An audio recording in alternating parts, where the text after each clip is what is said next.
రాష్ట్రంలో అన్ని రంగాల్లో మౌలిక మార్పులు తీసుకురావడమే ప్రభుత్వ ప్రధాన లక్ష్యమని ముఖ్యమంత్రి చంద్రబాబు నాయుడు స్పష్టం చేశారు. సచివాలయంలో శాఖల కార్యదర్శులు ఉన్నతాధికారులతో నిర్వహించిన సమీక్ష సమావేశంలో ఆయన ప్రభుత్వ కార్యాచరణపై దిశానిర్దేశం చేశారు. దశాబ్దాలుగా పెండింగ్ లో ఉన్న రెవెన్యూ సమస్యలు పరిష్కరిస్తున్నామని, తిరుపతి జిల్లా శెట్టిపల్లిలో సుమారు 70 ఏళ్ల భూ వివాదానికి పరిష్కారం చూపామని తెలిపారు. అలాగే గుంటూరు జిల్లా వట్టి చెరుకూరులో ఎన్నో ఏళ్లుగా ఇల్లు నిర్మించుకొని నివసిస్తున్న వారికి భూ పట్టాలు అందించామని చెప్పారు.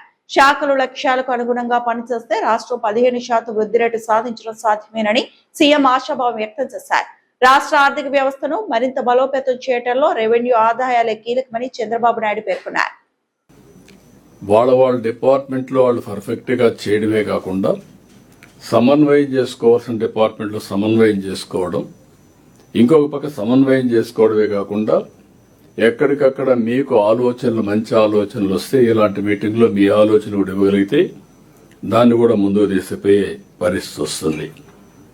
ఇంకొక పక్కన ఈ అన్నిటి కూడా నేను ఒకసారి ఆలోచిస్తే ఇన్నోవేషన్ బ్లైండ్ గా చేయడం కాదు. ఈరోజు కొన్ని ప్రజెంటేషన్ చేస్తారు, అందులోనే వినూత్నంగా డిఫరెంట్ గా చేస్తే వాల్యూ అడిషన్ ఈ విధంగా వస్తుంది.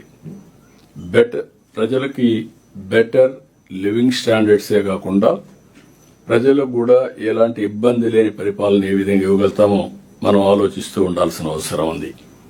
నేను ఎప్పుడు ఇన్నోవేషన్కి ఎక్కువ ప్రాధాన్యత ఇస్తున్నాను.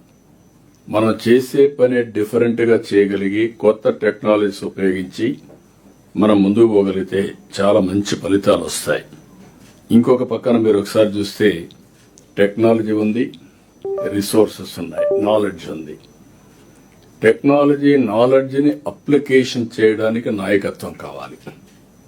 దిస్ వేర్ అనునిత్యం ప్రతి ఒక్కరు ఒక ఫాలోయర్గా కాకుండా ఒక లీడర్గా మీరు తయారయ్యి సమర్థవంతంగా మీరు నాయకత్వాన్ని ఇవ్వగలిగితే పై వాళ్లతో అనుసంధానం కావడం, కింది వాళ్లతో కోఆర్డినేట్ చేసి మెంటరింగ్ చేసి వాళ్ళ దగ్గర పని చేయించడం చేయాల్సిన అవసరం ఉంది.